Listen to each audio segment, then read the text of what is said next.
Avez-vous déjà pensé à ce qui se passerait si deux des pays les plus isolés du monde unissaient leurs forces dans l'un des conflits les plus intenses de notre époque? C'est précisément ce qui est en train de se produire. La Corée du Sud s'apprête à envoyer une mission militaire à Kiev. Voici ce qu'ils ont déclaré. Nous allons enseigner à l'Ukraine comment se défendre face aux Nord-Coréens. Pouvez-vous imaginer l'impact de cette décision? Aujourd'hui, je peux confirmer que des troupes nord-coréennes ont été envoyées en Russie et que des unités militaires nord-coréennes ont été déployées dans la région de Koursk. Pour bien comprendre ce qui est en jeu, il nous faut revenir un peu en arrière et examiner certains événements récents. La Corée du Nord et la Russie, historiquement isolées du reste du monde, ont renforcé leurs liens en raison des sanctions imposées par les pays occidentaux et l'ONU depuis que la Russie a envahi l'Ukraine. Face à ces sanctions économiques et à la pression diplomatique intense, la Russie s'efforce de trouver le soutien d'alliés moins conventionnels pour poursuivre sa campagne militaire. Comment empêcher ces alliances de déraper? Cette situation a pris un tournant majeur avec l'arrivée de troupes nord-coréennes dans la région de Kiev, en zone de combat direct avec les Ukrainiens. Mark Rutte, secrétaire général de l'OTAN, a confirmé la présence de ces troupes, affirmant que l'OTAN surveille cette mobilisation de près et considère cela comme une priorité de sécurité. Imaginez des soldats nord-coréens s'entraînant en Russie, se préparant à entrer en première ligne, tandis que la Corée du Sud se mobilise pour aider l'Ukraine. C'est comme une partie d'échecs où chaque coup pourrait tout bouleverser. N'est-ce pas inquiétant? La décision de la Corée du Nord d'envoyer des soldats marque un changement significatif dans sa stratégie, elle qui, jusqu'à présent, s'était concentrée sur sa propre sécurité et les questions régionales. La Corée du Sud, dirigée par le président Yoon Suk-yeol, a réagi promptement au déploiement de troupes nord-coréennes en soutien à la Russie. Cela constitue un sujet d'inquiétude pour Séoul, car cela montre que la Corée du Nord est capable d'intervenir au-delà de sa région, élargissant ainsi la portée de sa menace. Ce conflit affecte non seulement les soldats engagés dans la bataille, mais aussi des millions de familles vivant dans la peur au quotidien. Imaginez ce que cela doit être de vivre dans de telles conditions. Regardons maintenant la réponse de la Corée du Sud. Le président sud-coréen a annoncé l'envoi d'une délégation spéciale en Ukraine pour partager des informations détaillées sur les agissements des Nord-Coréens. En d'autres termes, la Corée du Sud, avec ses décennies d'expérience en matière de confrontation avec la Corée du Nord, va enseigner aux Ukrainiens comment combattre les forces communistes de Kim Jong-un. N'est-il pas rassurant de savoir que les Ukrainiens bénéficieront de l'aide de ceux qui ont déjà fait face à cette menace auparavant?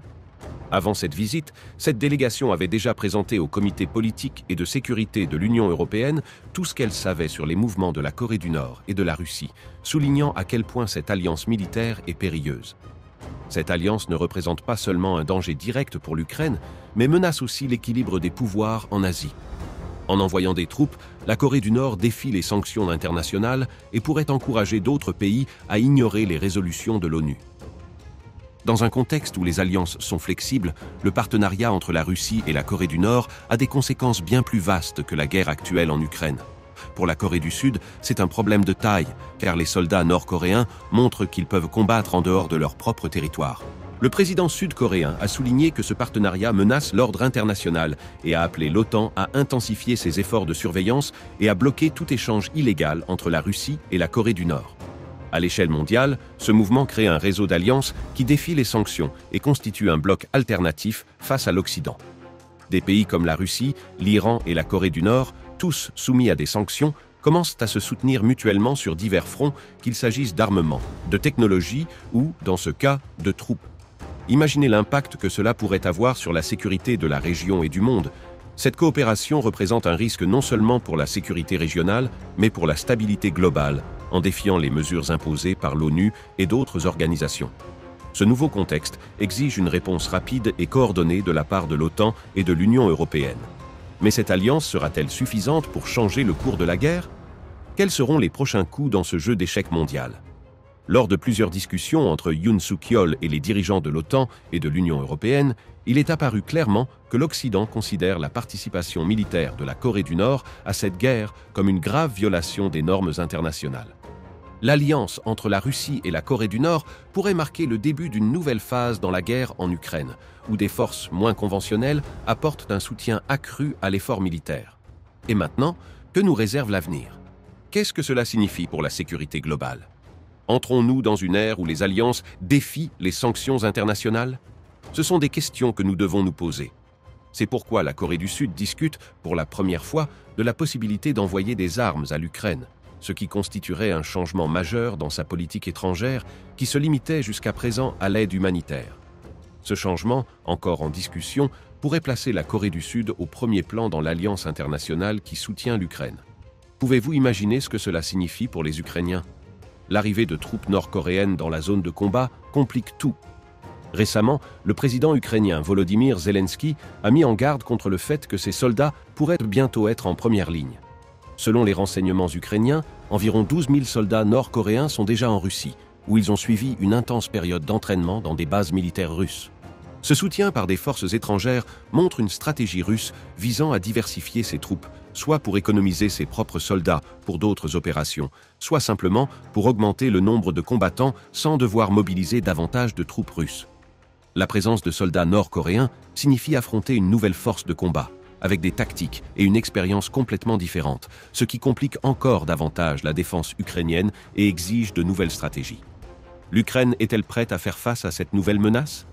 Comment les forces ukrainiennes vont-elles s'adapter à ces tactiques de combat si différentes? Et où allons-nous à partir de maintenant? La visite de la délégation sud-coréenne est un pas important vers une réponse coordonnée à ces nouvelles menaces, mais l'avenir reste incertain et semé de défis. Alors que la Russie et la Corée du Nord unissent leurs forces et défient les sanctions, la pression augmente sur l'OTAN et ses alliés pour trouver des réponses efficaces. N'oublions pas que chaque mouvement dans ce scénario mondial peut déclencher une réaction en chaîne qui bouleversera tout. Pour la Corée du Sud, cette situation crée un dilemme. Alors qu'elle fait face à la menace imminente de la Corée du Nord à sa frontière, elle doit également considérer l'impact de l'expansion de l'influence militaire de Pyongyang au-delà de la péninsule coréenne. Cet épisode nous rappelle que la sécurité internationale est faite d'alliances et de rivalités, où chaque mouvement stratégique peut avoir un impact majeur à l'échelle mondiale. Bonjour. Ce matin, une délégation de la République de Corée, un partenaire proche de l'OTAN, a informé le Conseil de l'Atlantique Nord, ainsi que nos autres partenaires, Indo-Pacifique, l'Australie, le Japon et la Nouvelle-Zélande, de l'implication croissante de la Corée du Nord dans la guerre illégale d'agression menée par la Russie contre l'Ukraine. Cette délégation comprenait des représentants de haut rang du Service national de renseignement de la République de Corée et du ministère de la Défense nationale. Les alliés ont également partagé leurs évaluations de renseignement. Aujourd'hui, je peux confirmer que des troupes nord-coréennes ont été envoyées en Russie et que des unités militaires nord-coréennes ont été déployées dans la région de Koursk. Le déploiement des troupes nord-coréennes représente d'une part une escalade significative de l'implication continue de la RPDC dans la guerre illégale de la Russie, d'autre part, une nouvelle violation des résolutions du Conseil de sécurité des Nations Unies, et enfin, une dangereuse extension de la guerre russe.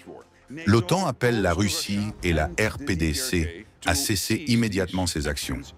Le renforcement de la coopération militaire entre la Russie et la Corée du Nord constitue une menace pour la sécurité tant indo-pacifique qu'euro-atlantique. Cette alliance compromet la paix dans la péninsule coréenne et alimente la guerre russe contre l'Ukraine. Pyongyang a déjà fourni à la Russie des millions de munitions et de missiles balistiques qui alimentent un conflit majeur au cœur de l'Europe et menacent la paix et la sécurité mondiale. En contrepartie, Poutine fournit à la Corée du Nord des technologies militaires et d'autres formes de soutien pour contourner les sanctions internationales. Cela souligne l'importance pour les démocraties de se rassembler pour défendre nos valeurs et relever ensemble nos défis sécuritaires communs.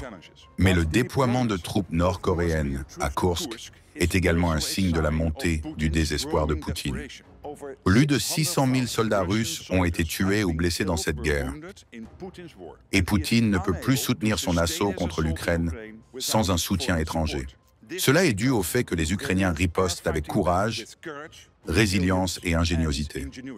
Les alliés de l'OTAN continueront de soutenir une Ukraine libre et démocratique, car la sécurité de l'Ukraine est notre propre sécurité. Aujourd'hui, nous avons discuté de la nécessité de renforcer davantage le soutien militaire à l'Ukraine. Nous consultons activement l'Alliance, l'Ukraine et nos partenaires indo-pacifiques sur ces évolutions. Et nous continuons à suivre la situation de près. Plus tard aujourd'hui, j'ai prévu des entretiens avec le président Yoon de la République de Corée et avec le ministre de la Défense Oumerhan de l'Ukraine. Merci, c'est ce que je souhaitais partager avec vous ce matin. Et la grande question est la suivante.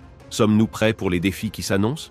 Si vous trouvez intéressant de suivre l'évolution de la sécurité internationale et de comprendre chaque mouvement dans ce réseau complexe, partagez cette vidéo et abonnez-vous à la chaîne.